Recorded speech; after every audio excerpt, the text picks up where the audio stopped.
Hey everyone, before I get into this one, like properly into it, I want to make a few disclaimers because often I've noticed, or more often than not, there's people who just don't bother watching the even part of the video and they just jump to conclusions about what I'm talking about. So just as a disclaimer, I want to be very, very clear. I am not talking about people in this video who feel that immigration levels are too high. I'm not talking about people who want control on immigration. I'm not talking about people who are angry with situations like the grooming gangs. Those are all legitimate points of view. And on the point about the grooming gangs, actually, I signed a petition today by the group Crush Crime, calling for an independent national inquiry into that, which will be a sweeping and comprehensive inquiry. So do sign that by the group Crush Crime. I'll see if I can make a link. I'm not sure because it was on X and sometimes it's hard to get the link methodology that way, but I'll try. So I signed that because I do think there should be an inquiry into that. It's one of the worst crimes this country has seen. So, I think those are all legitimate positions. But I am absolutely going to confront some of the arguments that are being made at the moment. That honestly make me quite angry because I think there's too many excuses being made for mindless violence. Firstly, regarding the violence in Ballymena, it's now spread around County Antrim, unfortunately. I spoke to someone earlier and she told me, someone I used to know, she said that it has echoes of the Troubles. It really looks like the Troubles all over again. That may be hyperbole. I mean, I don't think it's Troubles, but, Northern Ireland has long been a byword for rioting. But this time it's particularly bad and it has spread. I would argue that if you are arguing it's all about protecting children, Um, I mean, this is an argument I want to confront. Well, actually, I'll get into that in a second, but I want to confront some of the opinions I've seen in terms of a very common one goes like this. This is inevitable when the government doesn't listen. This is all the government's fault. Um, and when you have high immigration, this will happen. Now, there may be some truth in that, but if you're not following it up with condemning the violence, then I would argue, what narrative are you putting out? I would argue that you're putting out the narrative that if you're frustrated with government policy, it's okay to riot. Now, you might point to that as a source for the problem, but if you cannot condemn what is happening, that's to me that's not going to go anywhere. It's just it's a deeply flawed argument. I don't entirely agree with it because I mean, if you just want to blame it on frustration, then people are frustrated by a lot of issues. Certainly, immigration is one of them. But people are frustrated by transport infrastructure that is unreliable. People are frustrated by the high cost of living. People are very frustrated by crime. Why are we not seeing rioting in response to crime? It's not happening in the same way. And, no one's going to tell me, I'm not going to believe that there isn't a lot of concern about crime. I would say it's probably on par with immigration as a point of concern. It does depend where you live. Parts of Kent, immigration will be the number one issue, but in other areas it will be crime and it will be other issues. So if people point to this as a sort of causality, like it's frustration with the government, I think that's too simplistic. I think it's partly true, yeah. There's definitely frustration out there, but I just think it's too simplistic an argument. I do think absolutely there are nefarious actors involved. I think there are some poisonous people on the internet who are stoking the violence up. Um, and they hide in the shadows. Most of them have fake accounts. And but there is something going on behind the scenes because you could argue that 13, 14, 15 year olds who have done it before go out and riot at the drop of a hat. It is a serious problem in Northern Ireland, but there has been a trigger for it. So just like in Southport, and I'm pleased to say the emergency teams at Southport were honoured in the King's birthday list, as was the police service in Northern Ireland. So that's good to see. They're well deserved. The young teacher involved in that, I hope she got honoured as well. Um, on the point about the PS, and I do want to mention it before I forget, their officers, I know there's been some criticism of not enough action taken, but they have unquestionably saved lives in the last week. And their officers have had their own lives threatened. They've been injured. So I have huge sympathy for those officers on the front line having to deal with a rampaging mob. It would take, you'd need tough skin to be in that profession. Um, on about the arguments that are being made, it's about protecting girls and women. This is a perverse lie, and I'll tell you why I think it's a lie, or why it's a distortion at least. If they were really genuinely interested in protecting girls and women, number one, they wouldn't be threatening families, which include girls and women. And this can't be verified, but in one of the houses that was targeted, there was a pregnant woman. Now, if that's true, it flies absolutely in the face that this was some sort of chivalrous thing to stand up for girls and women. That's the most perverse argument about rioters, that they try to make an argument that they've got some sort of moral high ground. In fact, the two teenage boys, reported to be of Romanian descent, who were initially arrested, that is the point. They were arrested. It's not like they were just allowed away with it. They were arrested. And if they're guilty, I hope they face punishment for that. The girl herself and her family have called for calm. They've said that it's actually making the situation more traumatic for her. So are the rioters going to respect her? Of course they're not, because it's not really about protecting girls and women. And I think that lie needs to be challenged over and over again, because they're hiding behind it. I'm willing to bet a number of them, the adult ones, will beat up their own girlfriends whenever their favourite football team loses. Northern Ireland has a serious problem with domestic violence. And I don't want to spend too much time talking about this, but I'll mention it in passing. I'm willing to bet at least some of them will be fans of Conor McGregor. Even though Ballymena is a loyalist area, Conor McGregor's an Irishman. Um, he's the sort of thug that they would admire. I think Conor McGregor, it's a disgrace on the Irish justice system that he's not in prison. But, he's a rapist, he's a bully boy, he's the sort of white man they would admire. It has to be said there's unquestionably a racial component to this, because when the suspect's a foreigner, then it's a different action. Now, I've heard people say, oh, how can it be racist? Romanians are white. Well, how else do you explain innocent Filipino families being targeted when Romanian teenagers have been arrested? How does a Filipino man or woman in their 40s look anything like a 15-year-old Romanian? So it's pretty damn obvious that this is just a generic bout of violence against foreigners. I I had to stop myself. I was going to say pogrom. I don't want to say that, but it's a scary situation, when you have this outbreak of violence. And I have to say, I've seen some people with South Asian names on the mainland try to defend the rioters, and make excuses for them regarding immigration.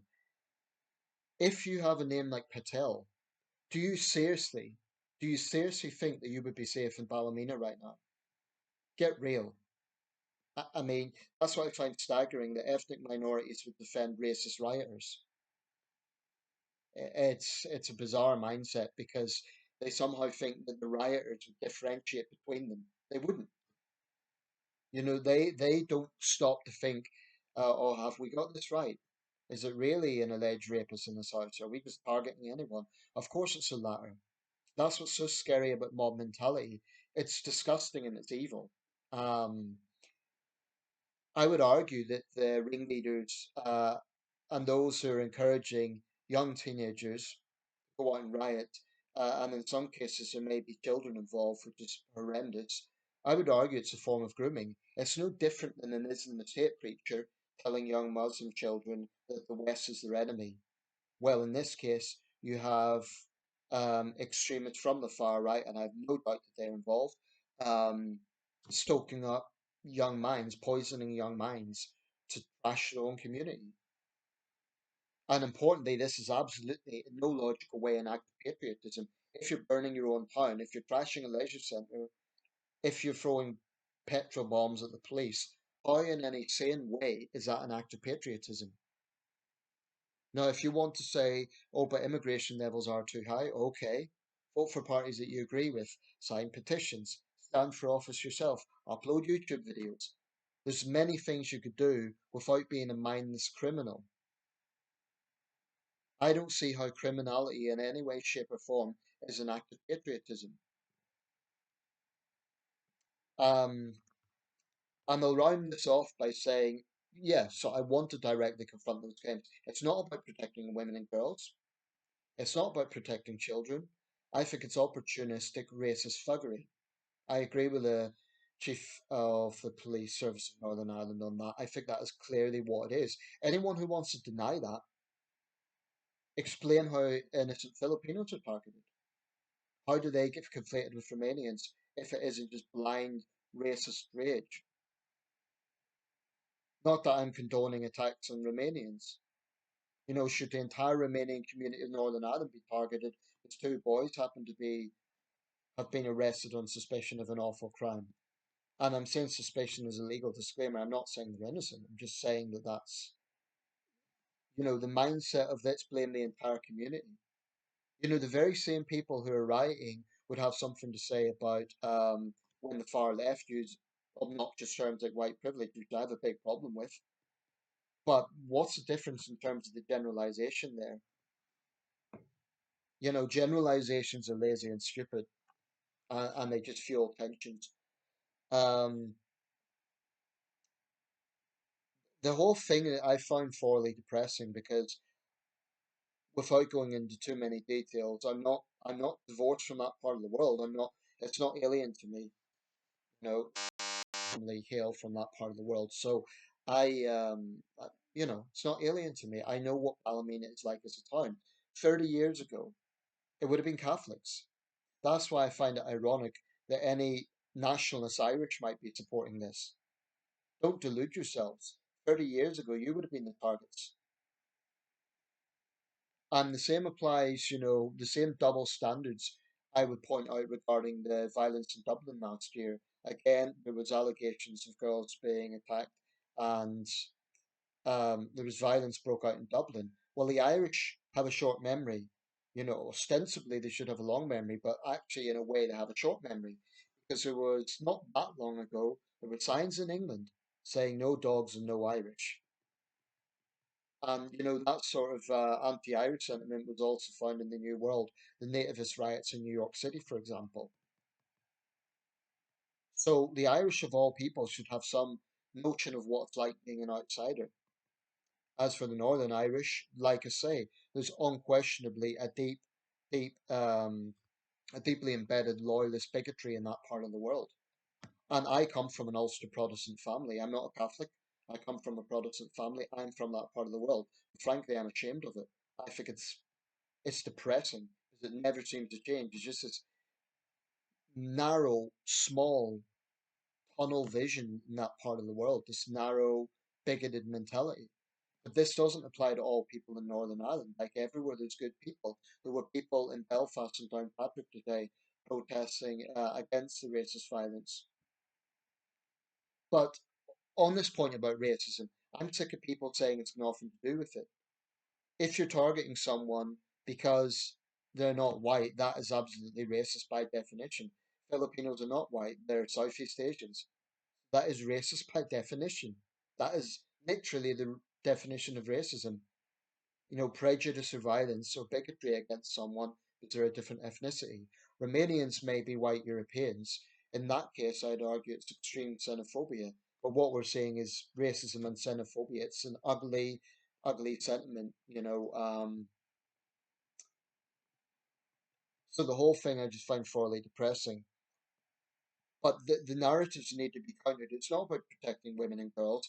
How do you protect women and girls by terrorizing women and girls? How do you protect children by radicalizing children?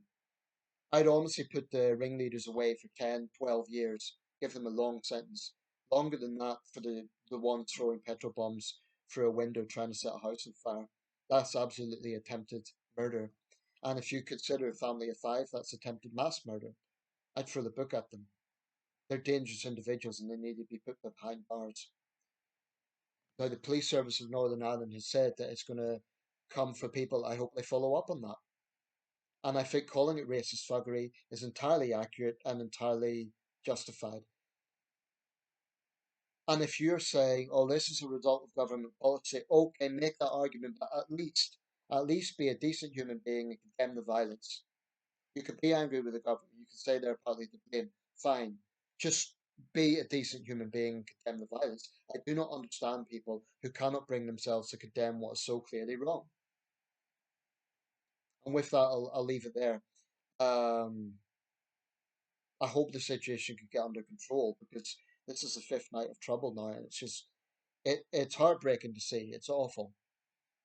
And of course, taxpayers of Ballymena will ultimately be paying for the damage. So I hope the ringleaders are caught, and I hope the others. Realistically, they're not all going to go to prison. That isn't going to happen. But I just hope that if they get a community sentence, it's tough enough to be a deterrent. I'm not hopeful of that, but let's see. One thing will be dead wrong is if they just got away with it, or if there's overtly lenient sentencing. That would be absolutely perverse because it would give them the green light to do this again. On the issue of immigration, I don't think there should be a big influx of people in areas that are socially deprived. I think Nick Clegg was right to point out that that causes tensions. And that is where government absolutely gets it wrong. I also would say that whilst I agree with protesting against racism, signs saying refugees welcome, I understand the sentiments behind it, but I do think it's reckless to call for unlimited immigration. There are people who shouldn't be in this country, and it's not exactly a humane approach to put people in a situation where they may be in danger when there's no prevalence of racist bigotry. I don't think that's particularly compassionate. To say we should bring more people into a situation where there is that danger. Right, I'll leave it there. I appreciate not everyone will agree with this. If you support the riots and I've got under your skin, good. I hope I have. I've no respect for that mentality. If you kind of think, oh, but Nathan, the government's caused this, okay, make that argument, but at least condemn the violence. That's all I'm asking. Just condemn the violence.